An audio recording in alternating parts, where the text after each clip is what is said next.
Captain Alex Martinez walked through the massive doors of the Galactic Council chamber.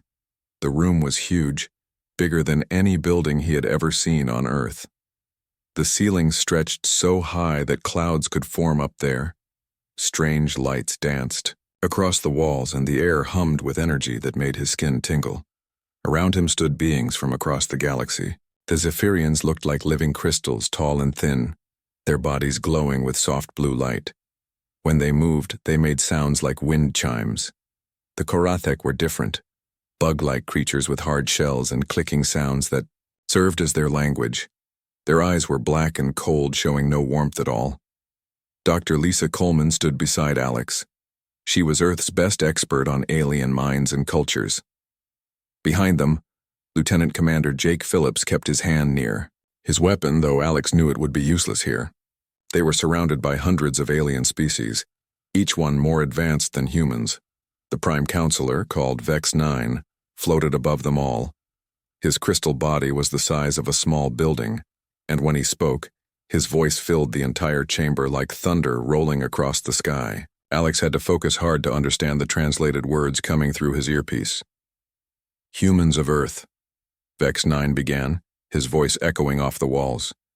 "You have traveled far to reach this place. You seek to join our Galactic Defense Initiative. You want to fight alongside us against the threats that come from the dark spaces between stars." Alex nodded and stepped forward. "That's right, Counselor. Earth faces dangers we cannot handle alone. We need allies, and we offer our friendship and our strength in return." The chamber filled with sounds that Alex's translator said were laughter, but it did not sound happy or warm. It sounded cold and mocking. The Korathek representative, War Chief Thak, moved closer. His insect legs clicked against the floor as he walked. "Your strength?" Thak said, his mandibles moving in what humans had learned was their version of a smile. "We have studied your species for many cycles. We have watched how you behave, how you think, how you react to situations." Dr. Coleman spoke up. "And what did you find?" "Weakness," said another voice. This one belonged to a Hellion, a species that looked like floating metal spheres. "Your people are ruled by emotions. You make choices based on feelings instead of logic." Alex felt anger rising in his chest, but he pushed it down. Getting angry now would only prove their point. "Our emotions make us human. They help us care about others and fight for what's right." Vex 9's crystal form pulsed brighter. "This is exactly what we mean. You just felt anger because we criticized you. A logical species would have simply processed the information and responded appropriately. Your species cries over fictional stories," added a Vorthan, whose snake-like body coiled around a floating platform. "You form emotional bonds with creatures that are not even your own kind. You risk your lives to save strangers you will never see again." Jake Phillips could not stay quiet anymore. "And what's wrong with that?" The alien voices rose in what the UI translators called amusement. War Chief Thak clicked his mandibles rapidly. "Everything is wrong with it. Emotions cloud judgment, they make you unpredictable. In battle, you might hesitate to destroy an enemy because you feel sorry for them. You might charge into danger because you are angry instead of thinking clearly." Dr. Coleman tried a different approach. "Our emotions also give us strength. They help us work together to sacrifice for the greater good. They make us fight harder when protecting those we love." "Illogical," stated a Nixari, whose multiple eyes blinked in sequence. "Love is a chemical reaction that serves only to ensure reproduction.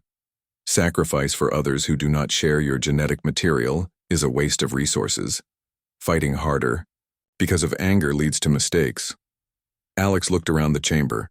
Every alien face, no matter how strange, showed the same expression.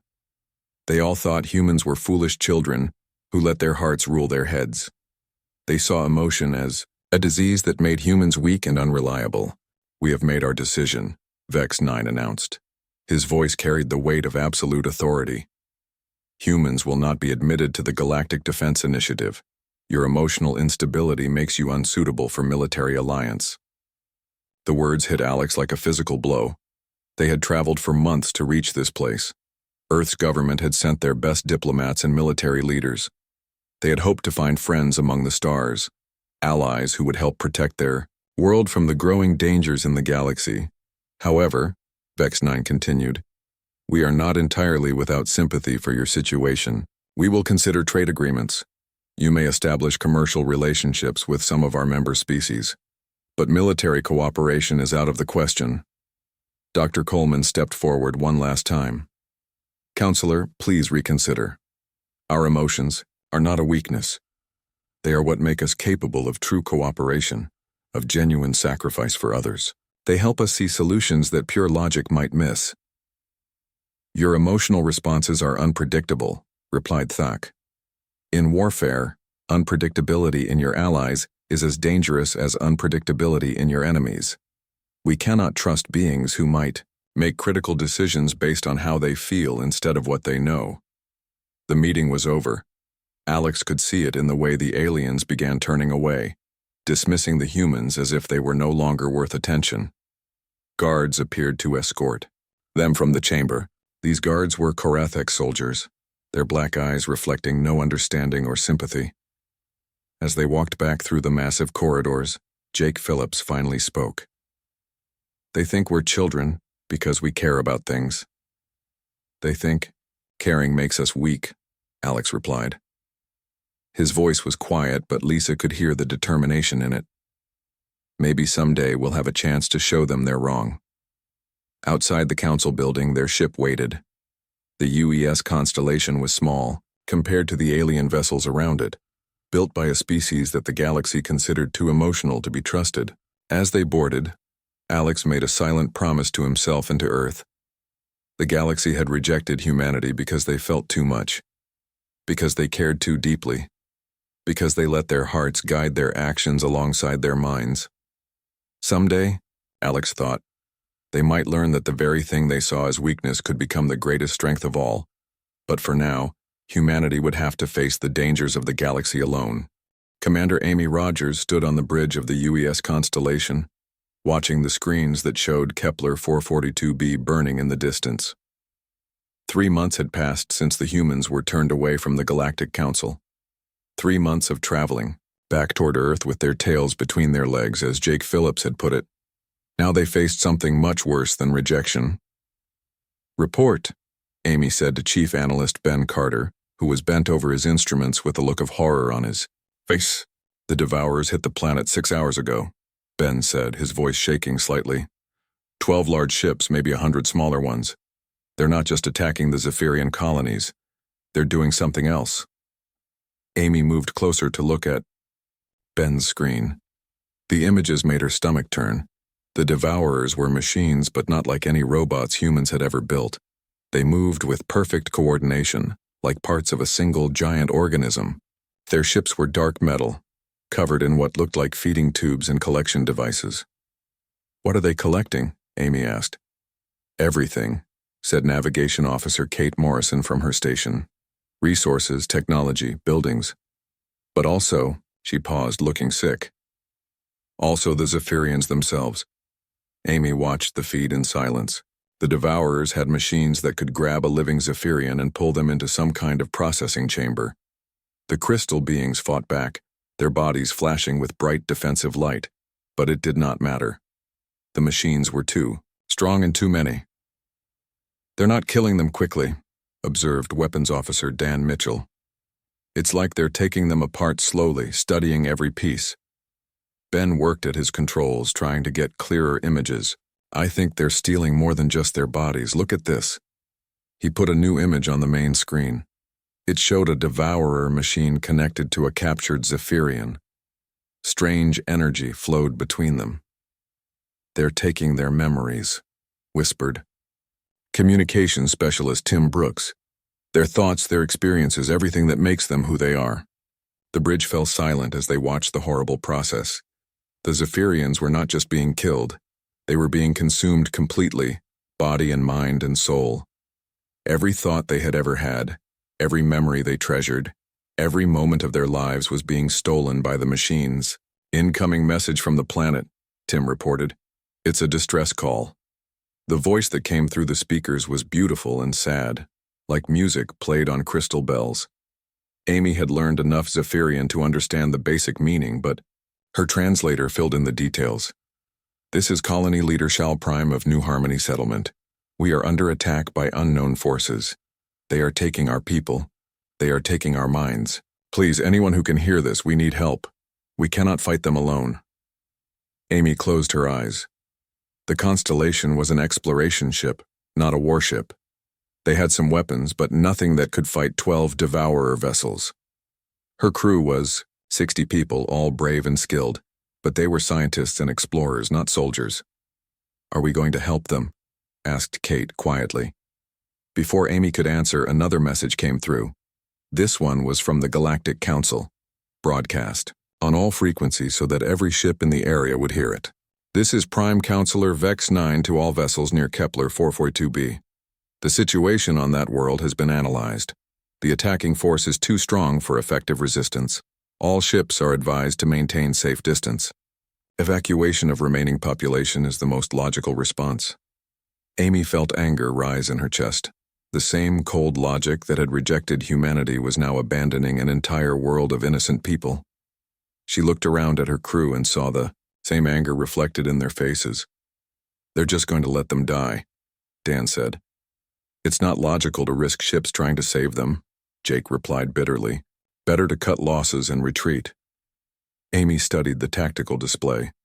The Devourer force was massive, but she noticed something strange. The machines were not attacking randomly. They seemed to focus on certain areas of the planet first. Places where families lived together, schools where young Zephyrians learned, hospitals where the sick were cared for. They're targeting emotional centers, she realized suddenly. Places where the Zephyrians feel the strongest connections to each other. Ben looked up from his instruments. That's impossible. How could machines understand emotional connections? Maybe they don't understand them, Amy said slowly.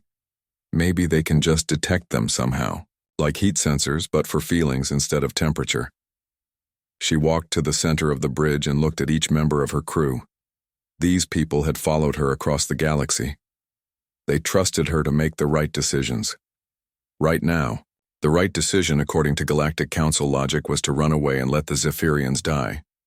But Amy Rogers was human, and humans did not abandon people who needed help just because it was logical to do so. All hands, battle stations, she announced over the ship's communication system. Kate turned to stare at her. Captain, our orders were clear. Observation only. We're not supposed to engage in combat operations. Those orders came from people who aren't here watching children die, Amy replied. I am here. I can see what's happening, and I'm not going to run away while innocent people are being murdered. Tim looked worried. Captain, even if we fight, what can we do? One ship against 12? Amy smiled grimly. We buy time.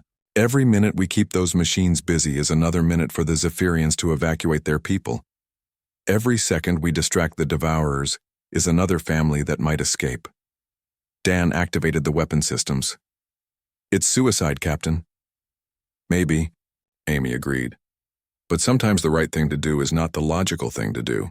Sometimes you have to act with your heart instead of your head. She opened a channel to the planet below. Colony Leader Shal Prime, this is Commander Amy Rogers of the Earthship Constellation. We're coming to help. Begin evacuation immediately. We'll hold them off as long as we can. The reply came quickly, filled with surprise and gratitude. Human ship, you cannot fight them all. They will destroy you. Probably, Amy said. But we're going to try anyway. That's what humans do. As the constellation changed course toward the battle, Amy thought about the Galactic Council's words. They had called humans too emotional, too unpredictable, too willing to make decisions with their hearts. They were about to find out exactly what that meant. The first Devourer ships detected their approach and began moving to intercept them.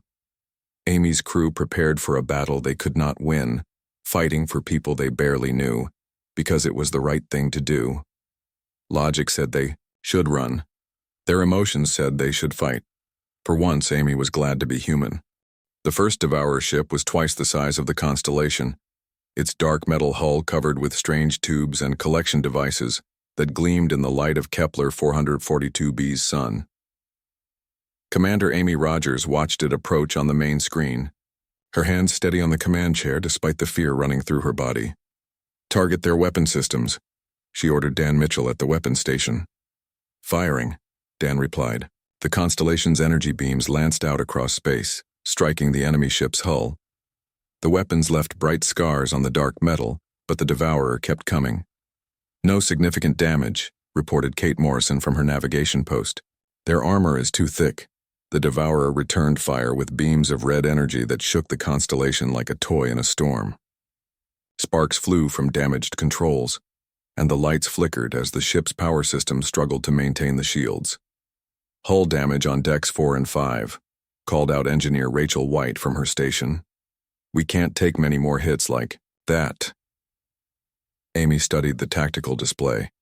More Devourer ships were moving toward them, leaving their feeding operations on the planet to deal with this unexpected threat. That was good.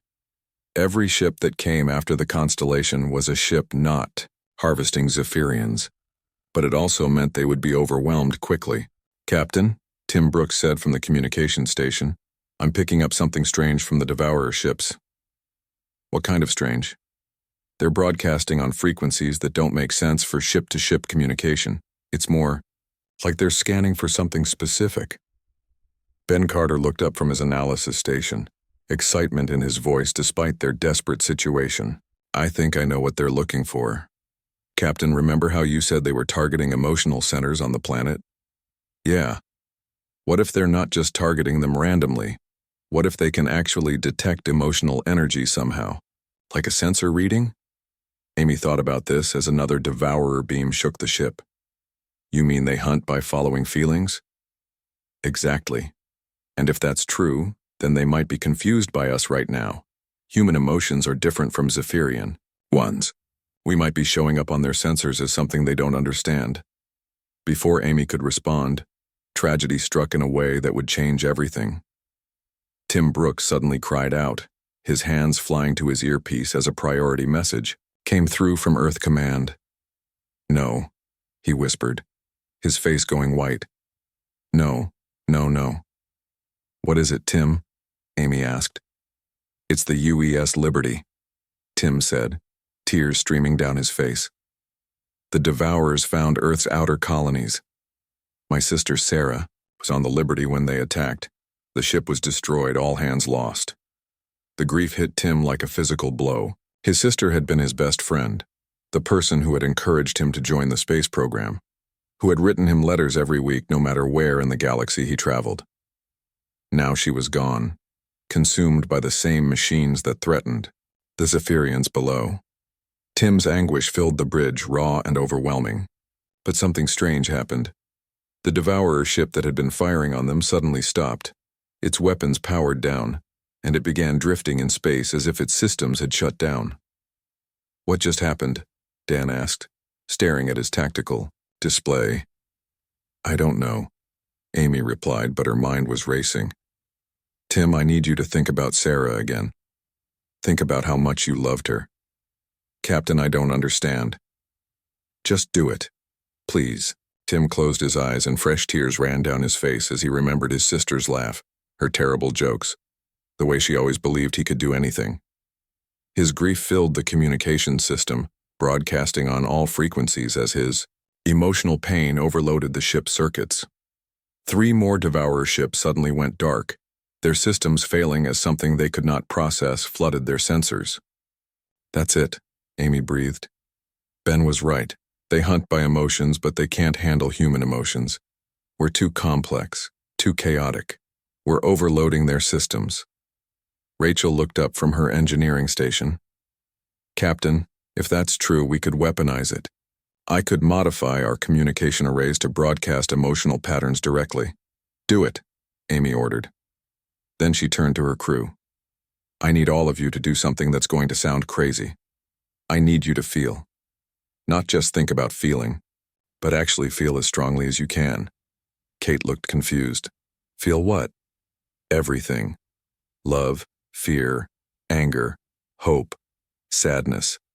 Everything that makes us human." The Devourers expect logical thought patterns, predictable responses. But human emotions don't follow logic. We're going to hit them with something they can't understand or process.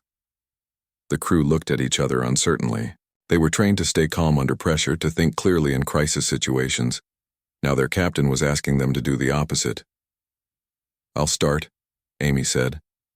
She thought about Earth, about the blue skies and green forests she might never see again.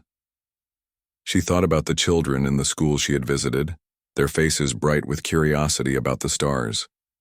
She thought about her parents, who had raised her to believe that helping others was always the right thing to do, even when it was dangerous. Love and determination flowed through her, broadcasting through the ship's systems. Another Devourer ship stopped firing, its weapons powering down as its logical circuits struggled to process the chaotic beauty of human caring. Dan followed her lead, thinking about his wife and newborn son back on Earth. The fierce protective instinct of a father blazed through the communication arrays. Jake remembered his unit in the military, the bonds of brotherhood forged in training and battle. Kate thought about the wonder she felt every time she saw a new star system, the joy of exploration and discovery. One by one, the crew of the constellation opened their hearts and let their emotions flow. Fear of death mixed with determination to save lives. Love for family combined with anger at injustice. Hope for the future battled with grief for what was lost. The Devourer ships began falling like leaves in a storm. Their logical systems, designed to process predictable thought, patterns and harvest organized memories, could not handle the chaotic flood of human emotion. Some ships simply shut down. Others spun out of control as their navigation systems failed. A few actually began firing on each other, their targeting computers confused by the emotional static flooding their sensors. "It's working," Dan shouted, over the sound of failing Devourer systems. Half their fleet is disabled, but Amy could see the cost. Her crew was exhausted, drained by the effort of maintaining such intense emotional output. Tim had collapsed at his station, overwhelmed by grief and the strain of broadcasting his pain. They could not keep this up much longer. "All Zephyrian ships, this is Commander Rogers," she broadcast to the planet. "Begin evacuation now. We've cleared a path, but it won't last long." The response came immediately, filled with wonder and gratitude. "Human ship, how did you defeat the Devourers? Our weapons had no effect." Amy smiled despite her exhaustion. "We used the one weapon they never expected. We used our humanity." As the last evacuation ships lifted off from Kepler 442b, the remaining Devourer vessels began to retreat. They had come expecting to harvest a world full of logical, predictable beings. Instead, they had encountered something their creators had never prepared them for: the beautiful, chaotic, overwhelming power of human emotion. The galaxy was about to learn what humans had always known. Sometimes the heart was stronger than the mind. The Galactic Council chamber looked exactly the same as it had 3 months ago, but everything else had changed. Commander Amy Rogers stood where Captain Alex Martinez had stood before her, but this time, the alien faces watching her showed respect, instead of dismissal. Word of the impossible victory at Kepler 442b had spread across the galaxy faster than the fastest ships could travel. A single human vessel had done what the combined fleets of the Galactic Defense Initiative had failed to do. They had stopped the Devourers not with superior weapons or advanced technology, but with something no one understood. "Explain your tactics," Prime Counselor Vex 9 demanded. His crystal form pulsed with light patterns that Amy's translator said indicated intense curiosity, mixed with disbelief. Dr. Lisa Coleman, now promoted to Admiral after her insights into the human victory, stepped forward. She had studied the battle records for weeks, interviewing every crew member of the constellation, trying to understand exactly what had happened. "The Devourers are machines," she began, her voice carrying clearly through the vast chamber. "But they're not simple robots. They're designed to harvest and process living beings, which means they need to understand how biological minds work." "War Chief." Thack clicked his mandibles impatiently. "We know this. They have consumed 17 worlds in the past year. What we want to know is how you stop them. They hunt by detecting and following emotional patterns, Amy explained. Like predators, following a scent trail. But their programming is designed to handle the logical, orderly thought patterns of most galactic species. A Hellion representative floated closer, its metal sphere body reflecting the chamber's lights. You are saying they track emotions? That is impossible. Emotions are chemical reactions in biological brains. They cannot be detected at range. Dr. Coleman activated a holographic display that showed brain scans from different species. Actually, emotions create electromagnetic patterns that can be measured and tracked. Most species in the galaxy think in very organized ways. Your thoughts follow logical progressions that can be predicted and processed. But humans are different, Amy continued. Our emotions don't follow logical rules. When my communications officer felt grief for his lost sister, he wasn't just processing the information that she was dead. He was experiencing every memory. They shared every conversation, every moment of connection all at the same time. The display changed to show brain activity patterns. The alien patterns looked like neat, organized waves. The human patterns looked like chaotic storms of electrical activity. That complexity crashed their neural networks, Dr. Coleman explained. It was like trying to pour an ocean through a straw. Their systems couldn't handle the volume and complexity of human emotional response. Vex 9's crystal form flickered. With what Amy had learned was deep thought. You are saying that your emotional chaos became a weapon? Not chaos, Amy corrected. Complexity.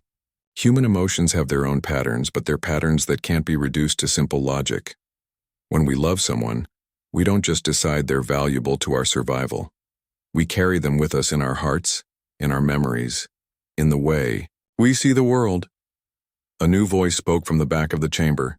Captain Steve Johnson had arrived from the Rigel system, where he had led the second successful defense against a Devourer attack. His ship, the UES Defiance, had saved 2 colony worlds using similar tactics. It's not just about confusing their sensors, Steve said as he walked toward the center of the chamber. We learned to read their emotional hunting patterns and use them against them. War Chief Thak leaned forward on his insect legs. Explain. The Devourers are drawn to strong emotional centers, Steve continued. Places where beings feel love, fear, hope, despair. But they expect those emotions to be simple and predictable. When we flooded their sensors with human emotional complexity, they couldn't adapt. Amy nodded. We call it empathic combat doctrine. It requires understanding not just your own emotions, but reading the emotional states of everyone around you. Your crew, your enemies, even neutral parties. The chamber fell silent as the implications sank in. The Korathek delegation exchanged rapid clicking sounds. The Zephyrians' crystal bodies flickered with complex light patterns that even their advanced translators couldn't fully interpret. You have weaponized feelings, observed a Nexari representative, its multiple eyes blinking in sequence. This should not be possible. Dr. Coleman smiled. 3 months ago, you told us that our emotions made us weak and unpredictable. You were right about the unpredictable part. You were completely wrong about the weak part. But how do you control such weapons? Asked Avorthan, its snake-like body coiling nervously around its floating platform. If emotions are chaotic and unpredictable, how do you aim them? How do you prevent them from affecting your own people? Amy and Steve exchanged glances. This was the hardest part to explain to species that had spent centuries suppressing their emotional responses in favor of pure logic. You don't control them, Amy said. You channel them. Fear makes you desperate and unpredictable, which can confuse enemies who expect logical responses. Anger gives you strength beyond your normal physical limits. Love makes you fight harder to protect others than you would fight to protect yourself. Steve stepped closer to the alien representatives. But the most important thing is empathy, the ability to understand and share the feelings of others. That's what lets us work together as a crew, coordinate our emotional broadcasts, and read the intentions of our enemies. Empathy, Vex 9 repeated, his translator struggling with the concept. Feeling what others feel. This is inefficient. It would cause constant distraction and emotional disturbance. It would. Dr. Coleman agreed, if you think of it as a bug in your programming. But what if it's actually a feature? What if the ability to understand and respond to the emotions of others is not a weakness, but a strategic advantage? The question hung in the air like a challenge. For centuries, most galactic species had viewed emotional responses as primitive leftovers from their evolutionary past, things to be suppressed and controlled in favor of logical thinking. But humans had proven that emotions could be more than just distractions. They could be weapons, shields, and tools for cooperation that went beyond anything pure logic could achieve. We request formal instruction, Vex 9 finally said, his crystal form pulsing with what looked like determination. Our worlds are still threatened by the Devourers. If this empathic combat doctrine can protect them, we must learn it. Amy looked around the chamber at all the alien faces watching her with new respect. 3 months ago, they had dismissed humanity as too emotional to be trusted with military alliance. Now they were begging to learn the secrets of human feeling. We'll teach you, she said. But you have to understand this isn't just about learning new tactics. You'll have to open yourselves to emotions you've spent centuries suppressing. You'll have to learn to feel, not just think. And that will make us stronger? War Chief Thak asked. Amy smiled, remembering her crew's faces during the battle at Kepler 442b, the way their love and determination had shone brighter than any weapon. It will make you human, she said. And being human, we've learned, is the strongest thing you can be. Admiral Amy Rogers stood on the bridge of the UES Harmony, the first ship designed specifically for empathic warfare. 6 months had passed since the Galactic Council had begged humanity to teach them the secrets of emotional combat. The results had been more dramatic than anyone could have imagined. The Harmony itself was unlike any vessel ever built. Its hull was covered with sensors that could detect emotional patterns from across a star system. Its crew areas were designed to help beings from different species work together, sharing their feelings and thoughts in ways that strengthened their combined abilities. Report from the bridge crew, called Lieutenant Sarah Williams from her communications station. Unlike the old single-species crews, the Harmony carried beings from 12 different worlds. Humans worked alongside Zephyrians whose crystal bodies now flickered with new emotional patterns. Korathek warriors had learned to channel their aggressive instincts into protective fury for their crewmates. Admiral, Sarah continued, we're receiving a priority message from New Crystallis.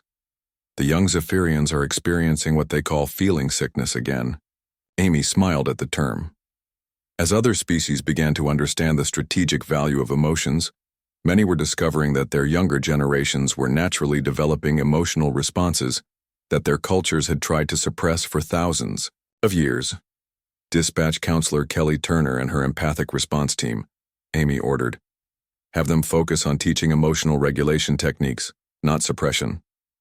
This had become one of the most important missions for human crews, not fighting wars, but teaching other species how to feel without being overwhelmed by those feelings. Kelly's team included humans who specialized in emotional therapy, working alongside alien counselors who were learning to guide their own people through this transformation. Admiral, called Tactical Officer Mark Davis, we're receiving something interesting from the Outer Sensor Network. Another Devourer fleet, but this one's behaving differently. Amy moved to the tactical display. The screen showed a formation of 12 Devourer ships approaching a Hellian mining colony. But instead of moving in for their usual harvesting attack, the ships had stopped at the edge of the system and were scanning the area. They're hesitating, observed Commander Zeth 7, a Zephyrian who had become Amy's second-in-command. His crystal body pulsed with curiosity and concern. Why would they hesitate? The answer came from Chief Analyst Ben Carter, who had been studying Devourer behavior patterns for months. They're learning, Admiral. The Devourers have encountered human empathic tactics 17 times now. They're starting to recognize the signatures. Amy studied the tactical data more carefully. The Devourer fleet was using long-range scanners to search for the electromagnetic patterns that human emotions created. When they found what they were looking for, the chaotic, complex emotional signatures that indicated human presence, they stopped their attack and began to retreat. They're afraid, she realized. The Devourers, machines that were designed to be perfect logical predators, have learned to fear something they can't understand or fight. It was almost funny. The same emotional responses that had gotten humanity rejected from the Galactic Defense Initiative were now so effective as weapons that their mere presence could drive off enemy fleets without firing a shot. "Admiral," Mark reported, "the Devourer fleet is withdrawing from Helene space entirely. No combat engagement required." Amy walked to the large viewport that showed the stars stretching away in all directions. Somewhere out there, the Devourer swarms continued their advance across the galaxy, but they were learning to avoid any system where humans might be present. The fear of emotional complexity was spreading through their networks like a virus. "Message from Earth Command," Sarah announced. "They want a full report on the psychological transformation project." Amy nodded and headed toward her ready room to compile the report. How do you explain to military commanders that humanity's greatest weapon had turned out to be something they had always taken for granted? How do you describe the way feelings could be shaped into tools more powerful than any gun or missile? She sat at her desk and began to type her report to Earth Command, thinking about everything that had changed since that day when Captain Alex Martinez had been rejected by the Galactic Council. "The galaxy called us too emotional," she wrote. "They said our feelings made us weak and unpredictable. They were right about the unpredictable part. Humans don't follow logical patterns when we're angry, sad, or in love. We make decisions that don't make sense from a purely analytical standpoint." She paused, looking out at the mixed crew on her bridge. A Korathek engineer was teaching a human technician how to channel aggressive feelings into focused problem-solving. Two Zephyrian navigators were learning to trust their intuitive emotional responses when plotting courses through dangerous space. But they were completely wrong about what those traits mean for our effectiveness as allies and as warriors, Amy continued typing. "Human emotions don't make us weak. They make us unpredictable to enemies who expect logical responses. They make us form bonds with our crewmates that go beyond simple military discipline. They make us fight harder for causes we believe in than we would fight for purely strategic objectives." Through her viewport, she could see other ships in the fleet. The UES Compassion was heading to a Nexari world, where the local population was learning to overcome centuries of emotional suppression. The UES Understanding carried diplomats who used empathic techniques to resolve conflicts that had lasted for generations. Most remarkably, the UES Hope was returning from a successful mission to convert a group of smaller Devourer ships. Using carefully controlled emotional broadcasts, they had managed to overload the machine's logical programming, enough to install new directives, turning the hunters into protectors. "The war against the Devourers continues," Amy wrote, "but we are no longer fighting it with conventional weapons. We fight it with hope, determination, love, and the unshakable human belief that some things are worth feeling everything for." A chime indicated an incoming message. Amy opened the communication to find Captain Alex Martinez, now commanding his own empathic warfare vessel, the UES Determination. "Amy," Alex said with a grin, "you need to see this. We just received a request for aid from the Korathek homeworld. War Chief Thak says his people want to learn what he calls the human way of feeling with honor. Apparently their warriors fight twice as effectively when they're protecting something they love instead of just following orders." Amy laughed. 6 months ago they thought we were too emotional to be trusted in battle. And now they're naming their children after human emotions, Alex replied. "I met a young Korathek yesterday whose name translates to brave heart who feels for others. His parents said they wanted him to grow up understanding that strength comes from caring, not just from logic." After the call ended, Amy finished her report with a thought that would have seemed impossible a year ago. The galaxy is learning what humans have always known, that the capacity to feel deeply is not a weakness to be overcome, but a strength to be cultivated. Our emotions don't make us less than the logical species who once rejected us. They make us more than we ever thought possible. She submitted the report and returned to the bridge, where her multi-species crew worked together with a harmony that went beyond mere cooperation. They shared not just information and orders, but feelings and hopes and dreams. The galaxy had called them too emotional. They had been right. And that, Amy thought as she watched a human counselor comforting a homesick Zephyrian crewmate, had turned out to be the most wonderful thing of all. Outside the viewport, the stars shone with possibilities that pure logic could never have imagined, lit by the warmth of beings who had learned that feeling everything was not a burden to carry, but a gift to share.